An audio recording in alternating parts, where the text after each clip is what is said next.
Gaza को fuel देने पर इजराइल का बड़ा बयान आ गया है। अब नेतन्याहू के सलाहकार का बड़ा बयान आया है, गाजा में फ्यूल नहीं जाने देंगे। हमास की सैन्य मशीनों में और ईंधन नहीं डालना चाहते। बंदियों को रिहाई करने के बावजूद ईंधन नहीं देंगे। तो ये एक स्ट्रॉन्ग स्टैंड है जो सामने आया इजराइल का। और इस बीच अगली बड़ी खबर, बंधकों को छोड़ने के लिए हमास ने अब बड़ी शर्त रख दी है और ये कहा है कि गाजा के लिए हमें फ्यूल चाहिए, क्योंकि अस्पतालों में इलाज के लिए हमारे पास जेनसेट्स चलाने के लिए फ्यूल नहीं है। फ्यूल खत्म होने से कई अस्पताल बंद होने के कगार पर आ गए हैं, जबकि बिजली नहीं होने से इलाज में भी जो घायल इन हमलों में हो रहे हैं लोग, उनके इलाज में भारी परेशानी देखने को मिल रही है। कतर मध्यस्थता कर रहा है और बदले में वो फ्यूल की डिमांड कर रहा है। और एक और बड़ी खबर, ईंधन की कमी की वजह से गाजा के इंडोनेशियन अस्पताल की बिजली गुल हो गई है। बिजली न होने से सुविधाएं बाधित हुई हैं। बिजली नहीं होने के चलते अस्पताल में अफरा तफरी का आलम है। ईंधन की कमी की वजह से बंद की गई अस्पताल की बिजली। और अगली बड़ी खबर भी गाजा के अस्पताल से जुड़ी हुई, जहां पर अस्पतालों में बिजली गुल हो गई है। अस्पताल में रोशनी के लिए मोबाइल टॉर्च का मजबूरन इस्तेमाल किया जा रहा है। मोबाइल टॉर्च की रोशनी में लोगों का ऑपरेशन और इलाज हो रहा है। ईंधन की कमी की वजह से जेनसेट्स भी बंद है और विदाउट एनेस्थीसिया लोगों का ऑपरेशन करने को मजबूर हैं डॉक्टर्स। तमाम अस्पताल बंदी के कगार पर पहुंच गए हैं। और एक और बड़ी खबर, जो बाइडेन और नेतन्याहू के बीच फिर बातचीत हुई है। दो बंधकों की रिहाई के बाद बातचीत हुई है। नेतन्याहू ने ताज़ा हालात की जानकारी दी है बाइडेन को। बाइडेन ने अमेरिकी फोर्स भेजने के बारे में बताया है। व्हाइट हाउस ने यह बयान जारी किया।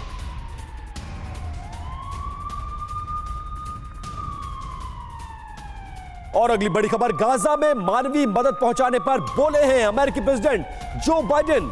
अमेरिका मानवीय मदद का समर्थक है। गाजा के नागरिकों को मदद मिलती रहेगी। लोगों को खाना, पानी, दवा ये पहुंचता रहे और इस बात को हम सुनिश्चित करेंगे।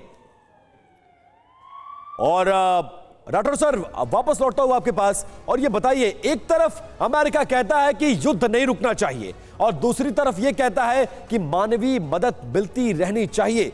करना क्या चाहता है अमेरिका? जाहिर क्या कर रहा है और क्या मैसेज देने की कोशिश?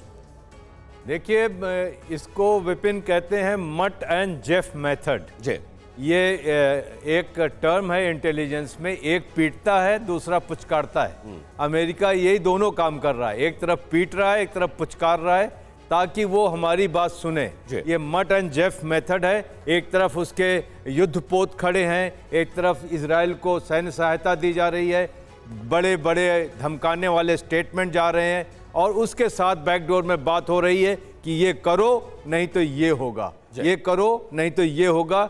ये एक डिप्लोमेसी का तरीका है और मैं समझ रहा हूं कि ये कहीं ना कहीं काम भी कर रही है। ठीक है, एक बड़ी खबर आ रही है कैप्टन साहब, मैं उसके बाद आ रही हूं आपके पास। एक बड़ी खबर है, इजराइल के रक्षा मंत्री का बड़ा बयान आ गया है। गाजा पर होगा घातक हमला, इजराइल का कहना है। रक्षा मंत्री का योव गैलेंट का कहना है अगले चरण में और घातक हमला होगा, समंदर, जमीन और आसमान से हमला होगा। तो यानी जो दूसरा चरण होगा वो और ज्यादा खतरनाक होगा।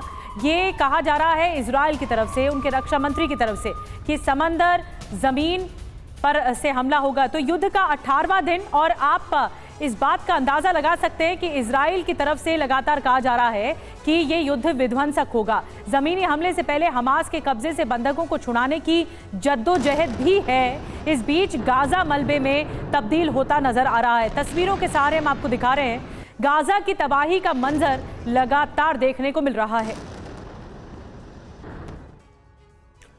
और देखिए, इजराइल हमास युद्ध का आज 18वां दिन है। गाजा पर इजराइल के लगातार हमले जारी है। आईडीएफ जमीनी हमले का प्लान बना रही है। आइए आपको बताते हैं कि ग्राउंड ऑपरेशन को लेकर इजरायली डिफेंस फोर्स का क्या कुछ कहना है और क्या कुछ प्लान है। बिग बॉल पर आपके सामने। अब ज्यादा इंतजार नहीं कर सकते हैं, आईडीएफ ने साफ कर दिया है। हमास को मिटाने के लिए हमला जरूरी है। निधि जी, हमास के बुनियादी ढांचे को नष्ट करना जरूरी है। द टाइम्स ऑफ इजराइल की तरफ से कहा गया, हिजबुल्लाह के हमलों के बावजूद हमले को तैयार हैं। कैप्टन शाम, नेवल कैप्टन शाम, अब तो जमीन से नहीं समंदर से भी हमले लगातार तेज होने वाले हैं। जो अगला चरण होगा वो और घातक होगा। देखिए, इस समय जो इजराइल के ऊपर संकट है, उस संकट की स्थिति में जो उनके डिफेंस मिनिस्टर का बयान कि अब तीनों तरफ से उनके ऊपर वार होगा, आखिर वो उस जगह के मुखिया हैं, रक्षा मंत्री हैं, तो ये तो कहना उनका फर्ज है। और आईडीएफ का कहना कि अब और हम नहीं रुक सकते, ये भी उनका जमीनी फर्ज है, क्योंकि वो पूरी तरह से तैयार है। 3 लाख सेना और 1.5 लाख उनकी एक्टिव सेना और 3 लाख रिजर्व। तो ये तो बिल्कुल निश्चित है कि वो अपनी बात कह रहे हैं। पर जैसा मैंने कहा, उनकी अपनी कैबिनेट में चरमराहट है। डिफेंस मिनिस्टर तो हिजबुल्लाह से भी टकराने के लिए तैयार है। लेकिन मैं दाद देना चाहता हूं प्रधानमंत्री इजराइल के, जिनके पास 6 से 7 कंट्री के लोग बार बार जाके उनका हाथ थामने के लिए कुछ कह रहे हैं।